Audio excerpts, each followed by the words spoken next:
Can you do that? Okay. Yeah. Namaskar. We are right here in Tilak Nagar area, New Delhi, Bharat.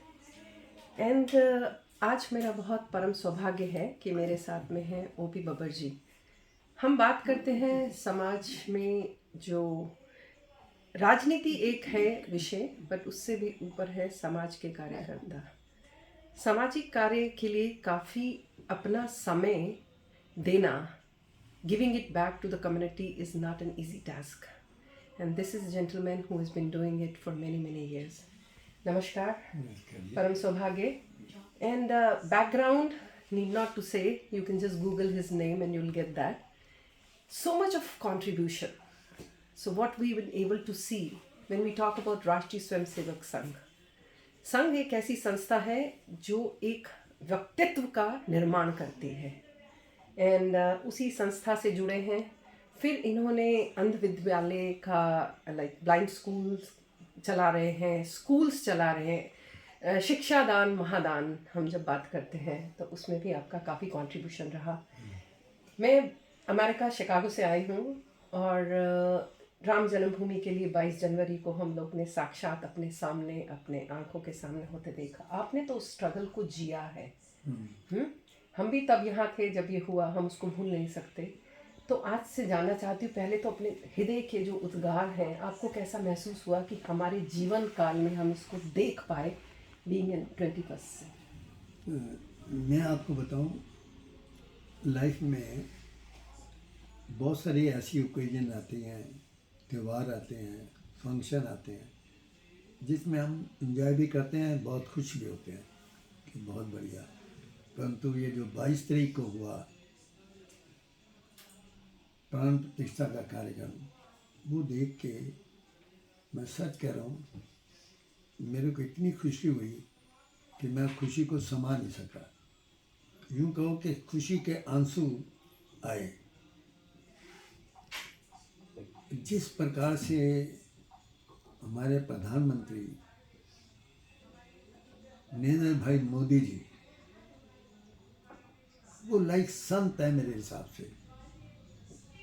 उनकी quality संत से कम नहीं है. ज़रा विचार करें हम, उनके 2 भाई हैं. एक भाई राशन की दुकान चला रहा है, एक भाई रिटायर हुआ, उस टेंशन से चल रहा है. माँ की जब डेथ हुई तो उसी कमरों में थी जो पुराना मकान था.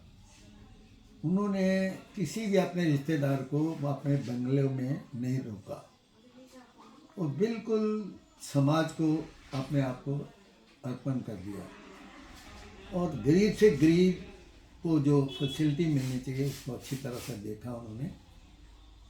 तो ऐसे प्रधानमंत्री ने कि जो उनके समय में प्राण प्रतिष्ठा उन्होंने की, हम कोर्स के जीते. और जद्दोजहद की तो मैं अगर बात करूं, जद्दोजहद तो मुझे अच्छी तरह याद है. माननीय अडवाणी जी ने जब यात्रा करी तो दिल्ली की सड़क नज़र नहीं आती थी, इतने लोग थे. उनको जैसे भगवान राम ना आ गए हो इस तरीके से देखते थे लोग. इतना मान और सम्मान उनका हुआ, इतना स्वागत हुआ जो मैंने लाइफ में कभी किसी नेता का ऐसा स्वागत नहीं देखा. ऐसे था. और मैं उस वक्त बीजेपी में पोस्ट पे था.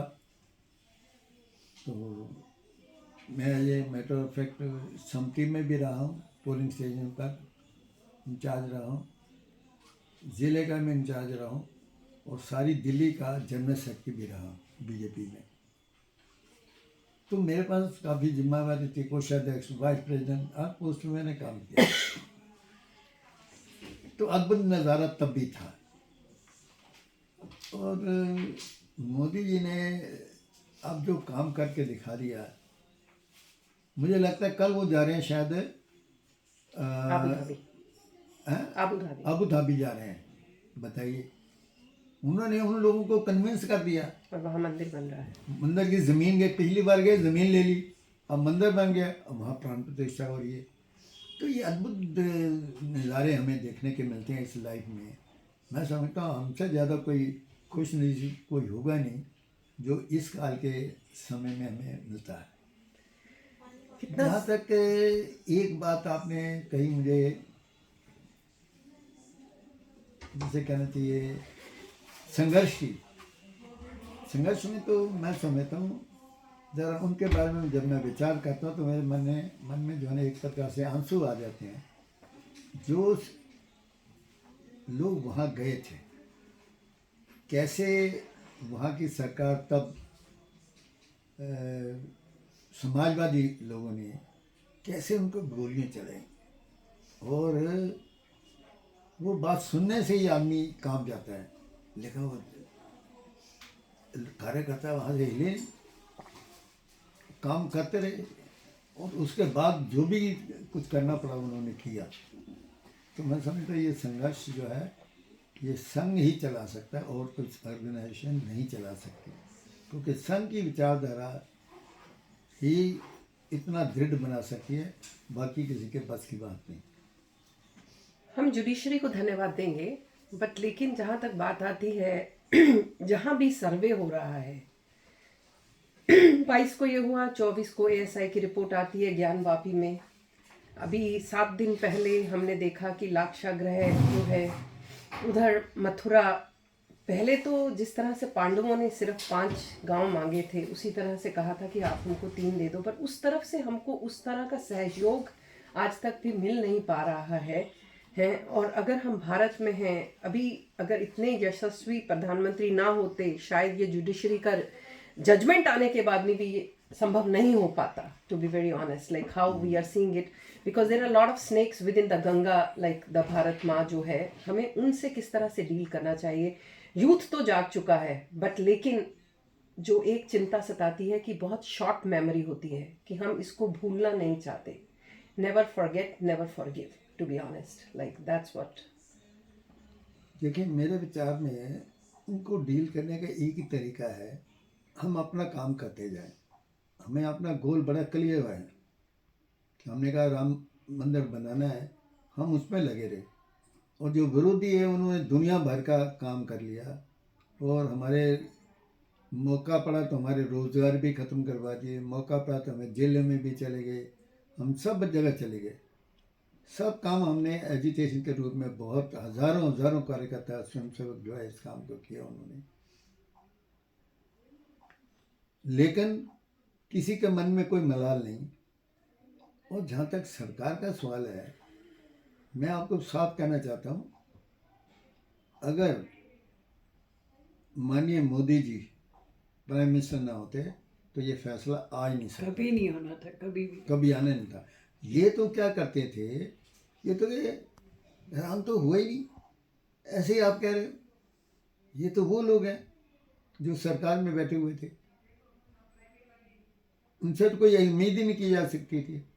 और यहाँ तक तो कांग्रेस की तरफ ये कहते थे, अभी ये जो मंदिर का मामला है इलेक्शन के बाद में कर लो, उसको ऐसे कर लो, कितनी अड़चनें इन्होंने डाली, कितने स्टे लेने की इन्होंने कोशिश की, सबको पता है। और मुझे तो लगता है जितना कांग्रेस ने विरोध किया है राम मंदिर का, कोई होगा नहीं। और जितनी हमें सजाएं भुगतनी कांग्रेस के राज में, ऐसा तो कोई एग्जाम्पल नहीं मिलती। ऐसे तो डिक्टेटरशिप में भी नहीं ऐसे होता जिस तरीके से इन्होंने हम लोगों को सजा दी है। और राम का विरोध जिसने भी किया वो कल भी नहीं बचा, और वो आज भी नहीं बचा, और वो कल भी नहीं बचेगा, क्योंकि राम मर्यादा में रहे। और आज अगर हम बात करें संयम का, अगर हम एग्जाम्पल कहीं दें, उससे ज़्यादा संयमवादी तो कोई हो भी नहीं सकता। देखो क्या मर्यादा है, भगवान ईश्वर का रूप बन के भगवान ने उसको आप देखो, भेजा है। धोबी के कहने से इतनी गालियां सह के, इतनी अपमान से वाइफ को छोड़ दिया, अपनी पत्नी को छोड़ दिया, अपनी धर्मपत्नी को छोड़ दिया, कि समाज के सामने जब मैं जाऊं तो मैं ये प्रूव करूं कि वो पवित्र है। और सीता माता की भी बात देखो, उन्होंने कोई इनकार तो नहीं किया किस लेवल पर हुई, और कितना बड़ा त्याग है, कितनी बड़ी मर्यादा है। लोग कहते हैं मैं एक बार कहता हूँ कुछ लोगों को, उनको मैं कहता हूँ जो कहते हैं ये हुआ ही नहीं। अरे तुम सोचो, हिंदुस्तान के बारे में कोई सोच भी सकता है इस तरीके से। खराब भी तो सोच सकते हैं ना। हाँ, खराबी तो सोचता करते हैं। हम्म, तो ये बिल्कुल सही बात है। एजिटेशन के बाद जो हमें फल मिला है, ये That's a beautiful हमारी thing. सरकार, संघ की सरकार आई तभी मिला, नहीं तो ये मुझे नहीं उम्मीद था ये मिलता। 22 जनवरी का जो फ्रूट था ना, इसको, ये एक ऐतिहासिक मोमेंट, सदियों में ये पल दोबारा आपको देखने को, बिकॉज जो भी साक्षात, सबसे बड़ी बात, हमने लोगों को कितने मीलों पैदल चलते देखा, साइकिल पे चलते देखा, जब हम लोग कारों से वहाँ जा रहे थे, कितने लोग दंडवत करके वहाँ पहुँच रहे थे। और जो सरकार का फैसला था कि उन्होंने जनवरी को खोलना है, उनको 23 जनवरी को खोलना पड़ा है, क्योंकि रामलला सबके हैं, सबसे बड़ी बात है। और आप देख रहे हैं कि किस तरह से, मैं आपको सिर्फ इतना कह के वाणी को विराम दूंगी कि आप सब बोलते हैं भारत राममय हो गया, पर ये बिल्कुल सही नहीं है, पूरा विश्व राममय हो चुका है। So that is what I, because I come from America, we have done so many, और अब हमारी यात्राएं अब चल रही हैं, और आगे जो है हमको भविष्य बहुत ही मतलब सुरक्षित महसूस और उज्जवल महसूस हो रहा है। और आपका हमसे बात करने का बहुत बहुत धन्यवाद। Thank you so much for your precious time, I really appreciate that. Thank you. Very much.